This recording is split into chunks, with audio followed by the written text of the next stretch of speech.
Enggak, teman saya tuh memberikan uang saya 4.500. Sebentar, saya nggak dengar, Mbak. Siapa? Teman saya. Oke, kamu pakai handfree dah, suaranya guguk. Enggak, saya di dapur. Enggak itu. Kenapa? Saya di dapur. Iya, tapi jangan sambil kerja, Mbak. Suaranya itu mantul. Oh, ada majikan sih. Kenapa?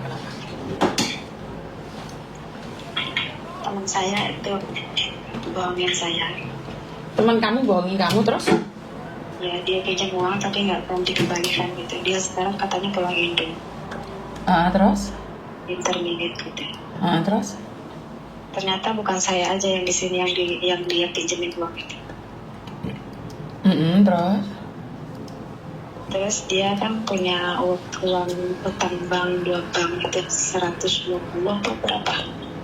Pokoknya 250 juta itu. Jadi saya setiap kali telepon ke dia nggak diangkat, SMS ke dia nggak dibalas gitu.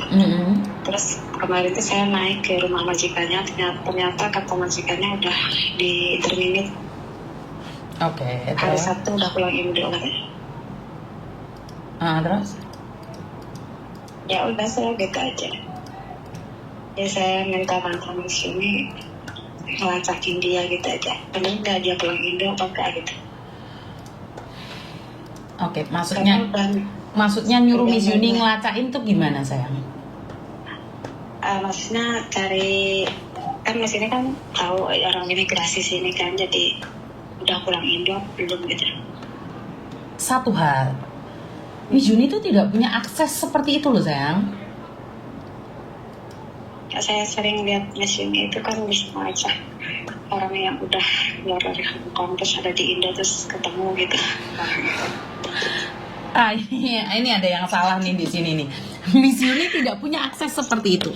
Cuman kebetulan mungkin Miss Yuni tahu. Tapi Miss Yuni tidak ada akses seperti itu.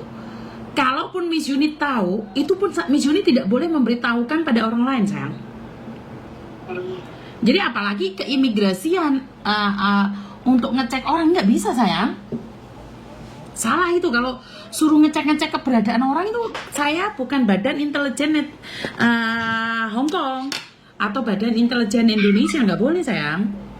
Ada yang salah di situ, nggak ada, nggak boleh. Kita Miss Yuni punya teman yang ada di bandara gitu kan. Kalaupun saya punya teman yang ada di bandara, terus teman saya nanyain apa?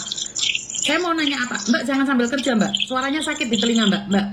Jangan cuci tangan dulu. Kalaupun saya ada akses ini sama imigrasi, nggak boleh ngasih tahu kamu gara-gara utang. Kecuali dia DPO. Paham ya? Ya. Jadi nggak boleh kayak gitu. Rasanya temannya di sini tuh udah nyari ke rumahnya, udah naik juga gagal gitu. Soalnya kemarin juga saya buktikan gitu, ternyata katanya hari Sabtu kemarin pagi udah pulang, udah dikeluar dari rumah gitu ya. Majikannya aja tidak memberikan informasi secara detail, apalagi saya yang orang lain, sayang. Jadi saya mau ngomong itu ditarik sama satpam, takut saya itu rame gitu. Ya memang nggak boleh. Kalau kamu sampai rame di situ, kamu akan dipanggilkan polisi, sayang. Iya, makanya satpam itu kasihan sama saya, katanya udah kamu turun aja ikut saya. Karena kalau sampai majikan panggil polisi, urusanmu malah ribet. Karena itu kan Miss Yuni melarang kalian meminjam uang. Kan Miss Yuni melarang itu. Jangan sampai pinjam uang ke temen, apalagi memberikan pinjaman uang ke temen. Karena giliran nagih kamu yang sengsara. Iya, janjinya kan 3 hari ya, akhirnya SMS gak dibalas, telepon gak diangkat gitu. Betul. Karena itulah jangan minjemin temen. Karena temen itu baik saat ada perlunya. Kalau udah nggak ada perlunya, mereka nggak akan baik sama kamu, sayang. Ngerti? Ya, mereka itu pura-pura baik karena mereka butuh kamu. Ya. Giliran mereka nggak butuh kamu ditinggal. Saya kan telepon, akhirnya kan telepon, kapan kamu mau balikin uang saya, malah teriak-teriak kan, ngerti ya. Iya. Terus saya bilang gini, Mbak, bukan saya kan ngomong kamu tuh kan dia kenal cowok yang di internet itu loh. Kenal cowok nggak tahu orang mana. Kamu tuh kalau kamu wanita baik-baik nggak mungkin lah kamu baru kenal cowok sekali terus baru lihat wajahnya kamu langsung transfer uang berapa ratus juta, itu kan nggak baik, Mbak. Bukan gitu kan. Kamu gitu. Terus? Tapi malahan akhirnya katanya ngomongnya nggak rupa-rupaan gitu ke saya. Ya, itu bukan urusan Anda. Masalah dia pacaran atau enggak itu bukan urusan Anda. Tapi masalah uang itu mereka juga tidak akan peduli, sayang. Dia itu sudah ketipu orang, makanya nipu kamu. Benar nggak? Dia itu sedang ditipu orang dan kamu malah membantu dia. Sebenarnya kamu malah menjerumuskan dia. Kenapa Miss Yuni kamu menjerumuskan dia? Karena kamu memberikan pinjaman sama dia, itu sama aja kamu menjerumuskan dia. Enggak, dia tuh pas mau pinjam uang ke saya tuh dia ngasih foto anaknya kecelakaan itu lah yang kepalanya sampai pecah. Jadi saya percaya itu dan fotonya dia. Ternyata saya selidiki sama teman-temannya itu. Ternyata kata temannya enggak, dia tuh anaknya itu 3 tahun yang lalu kecelakaan katanya gitu. Iya, sama dengan yang Miss Yuni sampaikan. Ada tetangga saya cerita kalau ibunya meninggal dunia. Saya datengin rumahnya, ibunya masih sehat. Ngerti nggak? Orang sekarang itu, Mbak, demi menipu temannya, mereka akan bersumpah, mereka akan janji apapun, tapi semuanya palsu. Ngerti nggak maksud saya? Jangan percaya sama omongan orang. Wes, itu aja, titik. Mbak, maaf ya Mbak, mau tanya.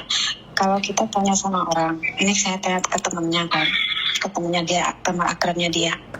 Saya kan bilang gini, Mbak, sampean lihat asing enggak? Terus dia kan ngomongnya nggak ada jedanya gitu ya. Terus saya bilang, Mbak, saya mau tanya baik-baik, kok kenapa jawabnya songong?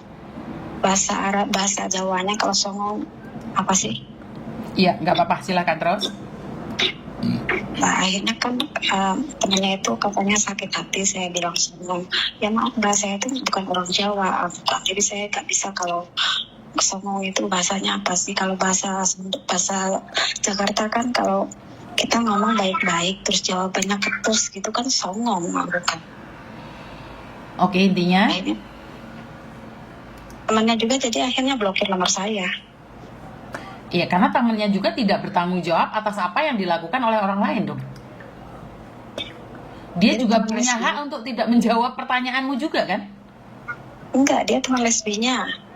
Bukan, walaupun teman selesbinya, jangankan itu, kakaknya aja, adiknya aja, ibunya saja tidak berhak dong menjawab. Karena kan waktu utang piutang kan nggak ada hubungannya. Bener nggak? Tahu, dia tahu. Mbak Semen paham nggak antara tahu dan tidak ada hubungan itu? Tahu, iya. Ayolah, baik kamu meminjaminya dengan kesadaranmu sendiri. Nggak ada orang yang memaksa kamu. Jadi karena itu jangan minjemin uang ke siapapun, yang ada malah jadi musuh, sayang. Ya tadinya niatnya sayanya kan anaknya kan kecelakaan gitu. Saya sudah ingatkan berkali-kali, anaknya kecelakaan, ibunya mati. Emang ada hubungan sama kamu? Nggak ada kan? Dia nangis-nangis ya. Sayangnya dia nangis-nangis ada jawab pertanyaannya. Ada hubungan nggak sama kamu, sayang? Ya nggak ada. Dah, kalau kamu bilang nggak ada, siapapun yang lain kali datang ke kamu meminta tolong dengan alasan apapun, kamu bisa katakan, kita nggak ada hubungan. Saya tidak bertanggung jawab atas dirimu. Pergi. Bener nggak saya ngomong kayak gini? Iya. Intinya, bodoh amat dengan masalah orang, itu bukan urusanmu. Ngerti ya? Ya ngerti. Karena tidak ada orang baik di sini, Mbak. Kalau cuman meminjam saja, mereka bisa bermuka 2, bermuka 3. Orang yang benar-benar baik, mereka nggak akan pinjam uangmu. Titik. Ya. Kalau sudah berteman dan berbicara tentang uang, tinggalkan itu teman. Itu teman toksik. Itu teman sampah. Ngerti ya? Ya wes, lain kali jangan minjemin uang lagi ya. Oke, makasih ya Miss. Oke, terima kasih. Jadi teman-teman, teman sampah kalau kayak gitu, udah ngomong berbicara tentang uang, cut, lupakan aja, tinggalkan. Tidak perlu berteman dengan orang-orang toksik, ya.